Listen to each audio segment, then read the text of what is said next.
What's going on, guys? We're gonna go live here on the Soul Brother Kevin show here in a second on 1025 The Bone. Hope everyone's having a good evening tonight. And if you want to hang out, just join us. So let's take a look here. Just waiting for Kevin to come back on the line. And then we'll get started. So just loading a couple things here. Get ready. What's going on, Meredith? How are you doing tonight?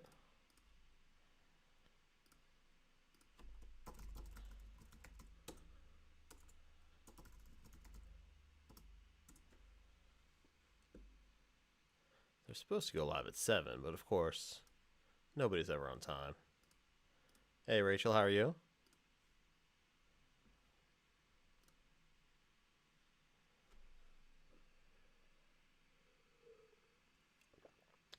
Sorry for the dead silence.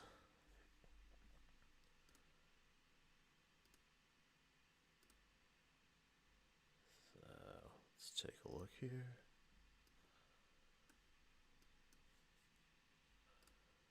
Make sure our feed's good. Yep, everything looks good. And we're just waiting for them.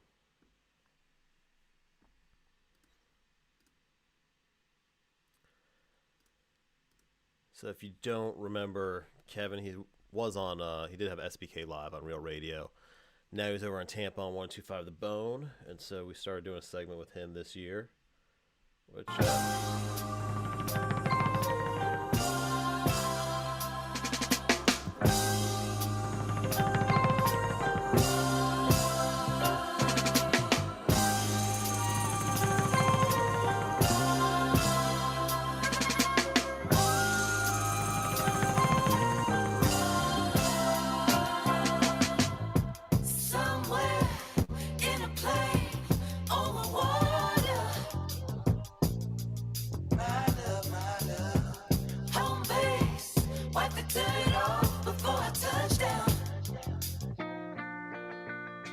SBK! You're all I need, all of me on my knees, normally harmony, bumblebee, hummingbird, I'm a nerd, study you, what do you, WWF, we fighting, we might need counseling, possibly more so me, sounds to me, frowns on big grounds to leave, hounds will be looking for you before you drop a tear, I pray them, stop pretending that I ain't him, I ain't them some dumpling, I remember when you start dying, them silver hairs and start hiding from your age, I ask why, how come, amazing how time can run away from us, I'm no nun, you're no priest, but I promise, hun, you gon' see a phenomenon, come with me like it's Ramadan, I don't eat like it's Comic-Con, I'm a freak for you, yeah. I'm begging now, pretty please, with cherries on top, Harry with Harriet Tub, man, don't give up, and if your gut tells you to strut, then I'll hail you a car, but what man won't beg? You know I'm nutmeg, I will show up on a little moped with a little puppy, it'll be fluffy, you will untough and we can discuss it. You know I'm suffering, I don't miss my friend, I don't like my fan, bent up silicone web, that's illiform, sweet stuff, willawong, we stuck, billabong, leaks, that minimum, we gon' get along, peace and intercom, Jesus, been a long T-I-M-E, I'm pleased, I'm feeling down, please, I'm feeling down, please, I'm feeling down. Soul Brother Kevin show on a Friday night, 102.5 The Bone, on a super weekend, super duper. Rooting for all of the Bucks except for one, and that's good enough. Hey fellas, during the break, I heard a beep, turned around, my pillow is fully charged. So yeah, man, I'm ready to set my head on fire tonight. That's what I think's gonna happen. I think that thing gonna catch on fire. And nah, man, it's gonna. So tonight I'll set it. It'll monitor my sleep. It'll play a little like relaxing music. I think tonight I'm gonna switch it up to the wilderness so I can hear, the creatures lurking in. You open your eyes, all you see is eyes in the distance. That's what I'm doing. Okay, all right. It's Friday night. It's 7 o'clock. Everybody's here. We're ready to go. It's time for us to talk a little law with a Tampa attorney, Moses DeWitt of the DeWitt Law Firm. Mo. how you doing, Kevin? Doing great, man. Sorry I missed you last week. I had a life or death emergency that ended with life. So Well, I'm glad to hear that, but I mean, don't miss any more segments, please. Just wheel yourself in on the gurney, do it from the hospital, whatever you got to do. This is very important stuff we're Man, doing here. trust me. I think I might have needed a lawyer last Friday. So Oh I boy. heard you were in good hands. It was Mo on Mo, I hear. So you're always in good hands with the guys here. And No, no. what? Apparently, we suck, Kevin, because he wants you on a hospital bed calling. On the gurney. Oh, the Gurney, no, man. Yeah, Gertie. It's all good, man. It's all good. Now, Mo, I know you're not the biggest sports fan, but will you be watching the game this weekend? I mean, how can you not watch the game? So yeah, I'll definitely be watching the game, enjoying it from the couch, safely from the couch. Yes. Probably a little too many people out there for me, but it should be a good time. It should be a good game. When you see the crowds, does it give you a little pause, a little concern? Yeah, it does. I mean, I'm young, but still, it does give me a little concern. Even if it just knocks me down for a couple weeks, I don't want that. Right, right, exactly. I think and what I tell a lot of my friends that live in other states, they see Florida differently, and I don't think we see it because we're open. But you talk to some of your buddies in like New York City or other places where there are a little more restrictions going on, and I don't think that we're not getting the true experience here. Oh, We're not at we're all. getting something else. Yeah, yeah. So Yeah. My all right. sister lives in Brooklyn, and it's completely different. She's got two kids in Brooklyn, and they're just miserable. I mean, they can't go anywhere. Right, man, that has to suck. Quick question before we get into this week's case. Before we get into it, are you seeing an uptick in COVID related legal issues? So It, you know, you, go you ahead. no, go ahead, go ahead. The one big thing we've seen is family law, divorces. Um, Even when everyone kind of thought the economy was going in the tanker, there people were still getting divorced at rapid rates. I think if your marriage was kind of on the edge already, being locked in the house for a few months, probably puts you over the edge. I think that happened with a lot of people. Maybe not the Yeah. divorce. I actually thought the divorce rate would explode after this was over. Be, because people would have said, you know what, I'm going to ride it out right now because we may be in between with kids having to do school online, and it just may be easier for me to stay here in this unit. And because what I'm hearing is that when we come out of this, there's going to be another roaring 20s, so to speak. And that's when I thought the divorce rate would go crazy because you know what the roaring 20s were like. When everybody gets back outside, they're going to go twice as hard and it's going to be twice as crazy. And your phone's never going to stop ringing. I mean, we could see that certainly. I mean, after when did this thing start? Back in last March, I guess, March of 2020, probably like May. I mean, we were seeing a big uptick, a month or two inside. But once this thing's over, and people can actually go out and go back to bars and all that kind of stuff, you're probably right. People are going to go hog wild, and we probably will see a lot of divorces. Hey, right after the big flu of 1917, took them 3 years to get out of it. Hence the roaring 20s when everybody, as a cat named Mo would say, got loose. And yeah, they really did get loose. Okay, let us get to our case of the week. Mo, what do you have for us tonight? Well, I brought another case to present to the esteemed panel here tonight. So this case here we will discuss, obviously. But it's we had a client who went in to purchase a vehicle, and so he's buying a truck. And it was late in the evening. He had test driven the truck. They were doing the paperwork. He said, "All right, let's finish up the paperwork." Goes to pay for the truck, and he had like those starter checks. And so they said, hey, we can't take a starter check. Why don't you take the truck home with you and just come back in the morning? We'll finish up the paperwork, and you can, bring a check or a money order and make the payment. So, of course, he's driving home, and someone rear ends him at 60 miles an hour. And the person who rear ends him didn't have a driver's license, but did have quite a bit of drugs in the car. And so they took off running. Police eventually caught him. But the car is wrecked. Our client's injured. And so the question that I have for the esteemed panel here this evening is, whose insurance pays? Is it the auto dealership's insurance, or is it the person who's driving the vehicle's insurance? Okay. Well, I can already tell you which one of us is going to get the closest to this, and that would be a cat named Mo. I don't know. Because, well, hold on. Well, later on, Mo, we will tell you a cat named Mo's experience with writing a check for a car. All right, I can't wait to hear it.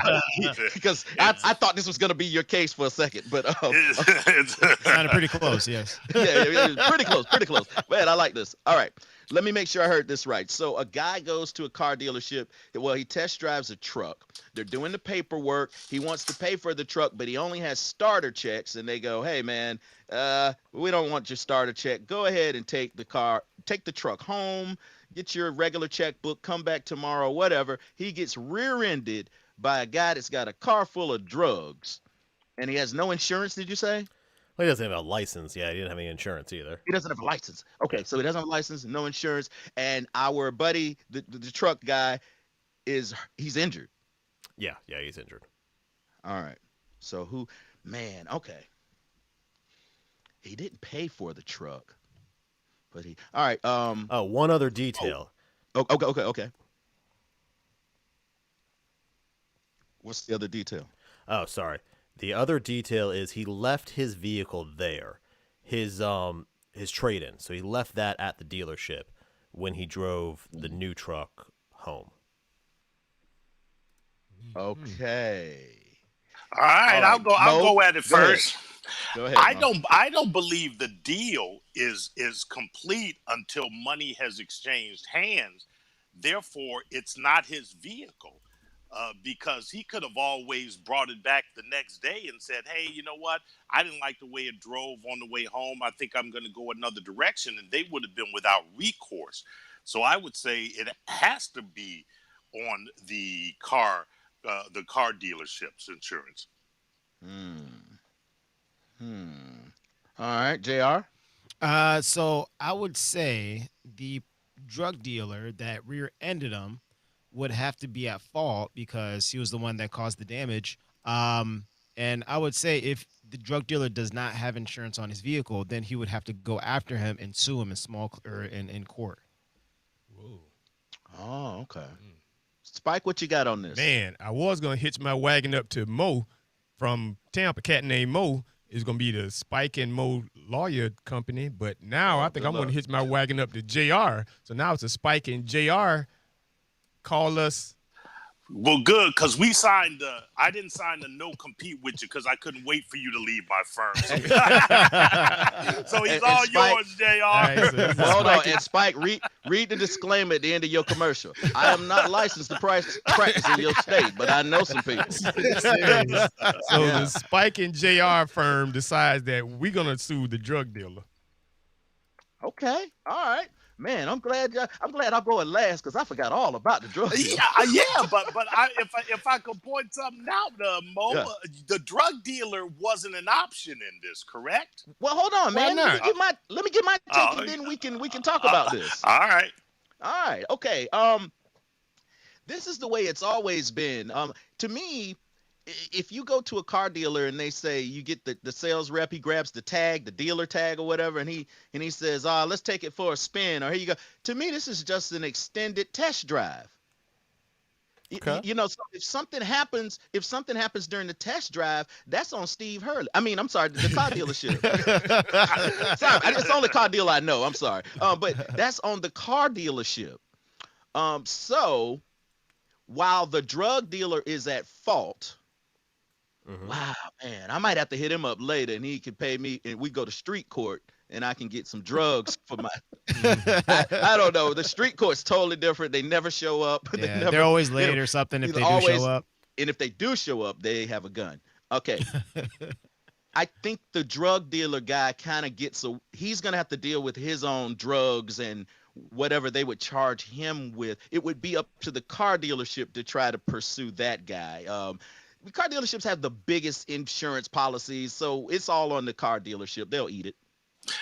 Okay, I want to add something in on what Kevin said. I think the car dealership has to pay for their car. I believe that if the guy that was going to buy the car wants money for his hospitalization, they don't know that he's got to sue the drug dealer. And I believe you got to take it all. The claim is the claim. I've never seen a split claim like that where you just get the body work part and I have to get the literal body work, the insurance, the injuries, and all of that. I think they have to take it all. It's all under the policy. Extended test drive. Right. Well, I'm a sidebar with my client, with my co-counsel over here, Mr. JR. We decided we want to say it is the dealership pays for everything. Is that so? Now well, hold on. You don't get two choices. You already had a choice.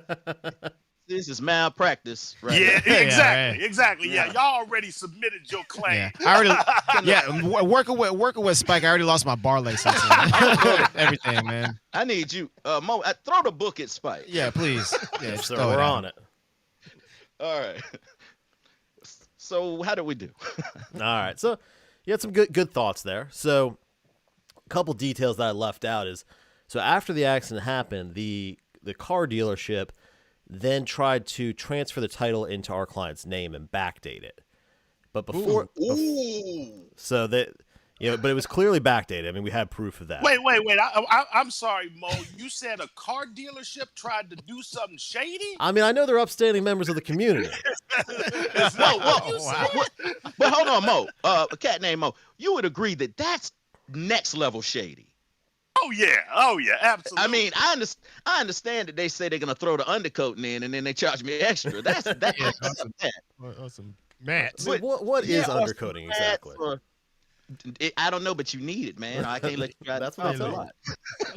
Yeah, exactly. So, yeah, I have never heard backdating. Oh wow, this is gonna be good. Okay, so they backdated the deal. Okay. Yeah, but before they did that, before they did that, and I'm sorry for going out of order, but before they did that, they sent our clients a rental agreement and tried to get them to sign the rental agreement that was also backdated, saying that they were renting the vehicle, but they were fully responsible for any damage. So of course they didn't sign that. So then they backdated the title, or backdated the transfer documents.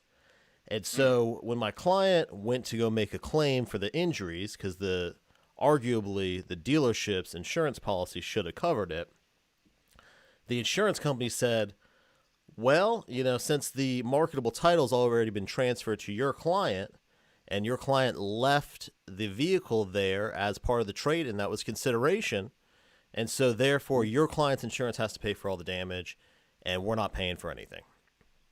And so then we went through the process of showing, because no, clearly title wasn't transferred, because otherwise you wouldn't have had him try to sign that rental agreement, because you can't rent a vehicle from yourself. And then we also had to show that the title had been backdated. And so ultimately the dealership's insurance did pay out on the claim. But they sure tried to get out of paying, that's for sure. Oh. Yeah, why would you try to rent your own car that you just bought? I mean, they honestly hurt their case that way, but... So Spike and Mo's attorney at large won this case? Yes, sir. No, Mo won the case. Yeah, man. Well, I give them all the credit. What about the drug dealer? I mean, he's doing well. He's got a nice cell, three hots in a cot. Right? Yeah. 3 hots in a cot, huh? Okay. Oh wow, that's crazy. The drug dealer gets off. No, well, he goes to jail probably. Yeah, I mean, I don't know that he's been out since, honestly, but yeah, they swept him up pretty quickly. I think they found him the same night or the next day, because he took off from the scene. He fled, and they tracked him down and they got him pretty quickly there.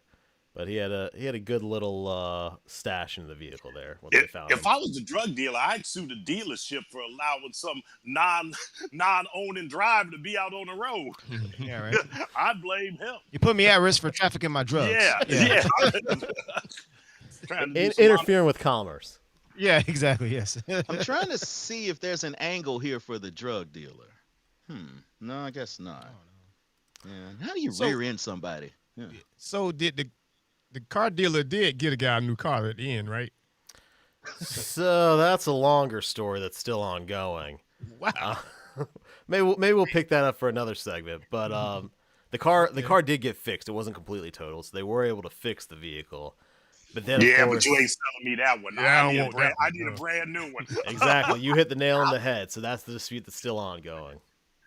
Well, no, I'll take the repaired truck at a deep discount. Exactly. Okay, I'll do that. Right. It's no longer new. But what I'm saying is, Mo, since we're playing around with numbers and backdating things, let's backdate the number too. Exactly. Let's roll that back. We all over the place with the numbers. So Drop the zero, okay. move the decimal, and we're good to go. There you go. All right.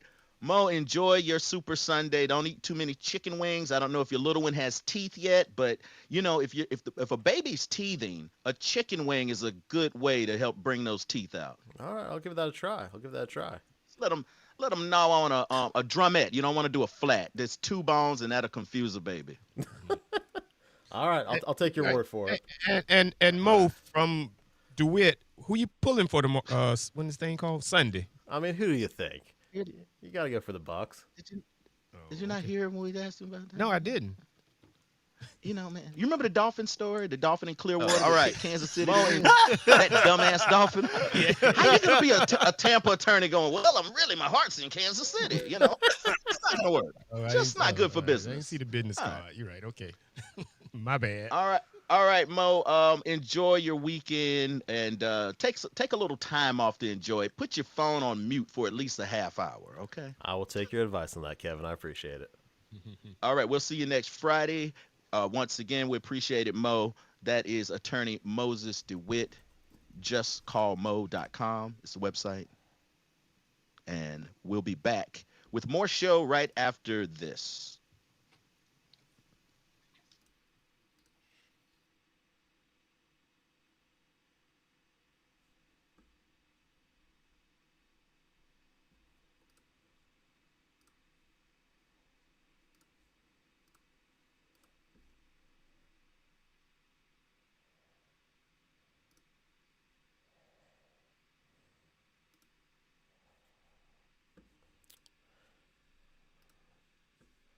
All right, guys, thanks for joining us. Hope you enjoyed the segment tonight. I was having a little technical difficulty, so it's hard for me to comment back. But thank you as always for joining us. Have a good weekend. Have a good Super Bowl Sunday, and I'll see you next Friday. Take care.